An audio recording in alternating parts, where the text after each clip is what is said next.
Evangelij po Marku. 14. poglavje, 1. do 31. vers. Trpljenje, smrt in vstajenje. Zarota proti Jezusu. Bilo je 2 dni pred pašo in praznikom nekvašenega kruha. Veliki duhovniki in pismouki so iskali način, kako bi ga zvijačo prijeli in usmrtili.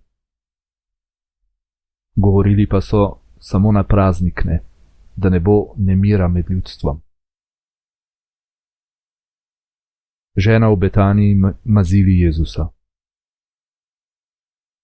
Ko je bil v Betaniji, v hiši Simona Gobavca, in je sedel pri mizi, je prišla žena z alabastrno posodico dragocenega dišavnega olja iz pristne narde.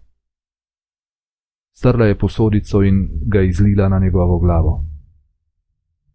Nekateri pa so bili nejevoljni in so govorili med seboj, čemu ta potrata olja, saj bi ga lahko prodali za več kot 300 denarjev in denar dali ubogim. In jezili so se nanjo. Jezus pa jim je rekel: pustite jo, kaj delate težave?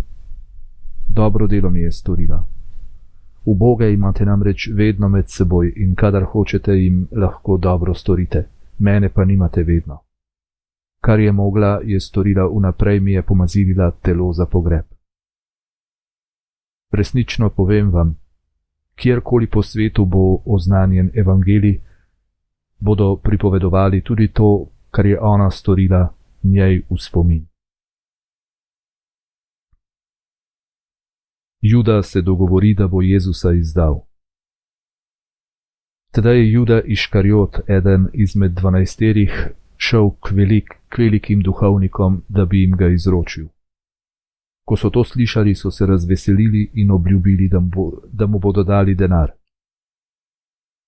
Iskal je torej način, kako bi jim ga ob priložnosti izročil. Velikonočna večerja z učenci.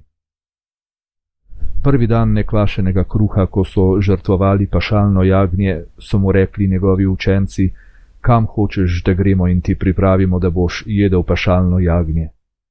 Tedaj je poslal 2 izmed učencev in jima rekel: pojdita v mesto in naproti vama bo prišel moški, ki bo nosil vrč vode. Pojdita z njim in tam, kjer bo vstopil, recita hišnemu gospodarju: učitelj pravi, kje je moj prostor, kjer bi jedel pašalno jagnje s svojimi učenci. In pokazal vama bo v nadstropju veliko jedilnico, pripravljeno in urejeno. Tam nam pripravita. Učenca sta odšla, prišla sta v mesto in našla, kakor jima je povedal, in sta pripravila pašalno jagnje. Ko se je zvečerilo, je prišel z 12. In ko so sedeli pri mizi in jedli, je Jezus rekel: resnično povem vam, eden izmed vas, tisti, ki z menoj je, me bo izdal. Prevzela jih je žalost in drug za drugim so mu govorili: sej nisem jaz. On pa jim je rekel: eden izmed 12 je, tisti, ki z menoj pomaka v skledo. Sin človekov sicer odhaja, kakor je pisano o njem, toda gorje tistemu človeku, po katerem se izroča Sin človekov. Bolje bi bilo za tega človeka, da se ne bi rodil.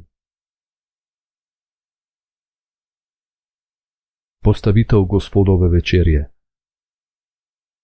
Medtem ko so jedli, je vzel kruh, blagoslovil, ga razlomil in ga dal in rekel: vzemite, to je moje telo.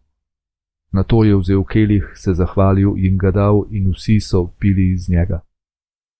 In rekel jim je: to je moja kri zaveze, ki se preliva za mnoge. Resnično povem vam, ne bom več pil od sadu vinske trte do tistega dne, ko bom pil novega v Božjem kraljestvu. In ko so odpeli hvalnico, so odšli proti Oljski gori.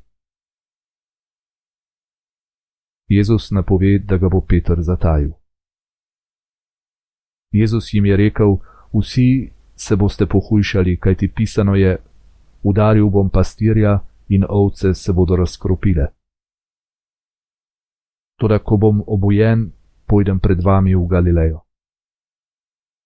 Peter pa mu je dejal: tudi če se bodo vsi pohujšali, jaz se ne bom. Jezus mu je rekel: resnično povem ti, nocoj to noč, preden bo Peterin dvakrat zapel, me boš trikrat zatajil. On pa je še bolj vneto govoril: tudi če bi bilo treba umreti s teboj, te nikakor ne bom zatajil. Tako so govorili tudi vsi drugi.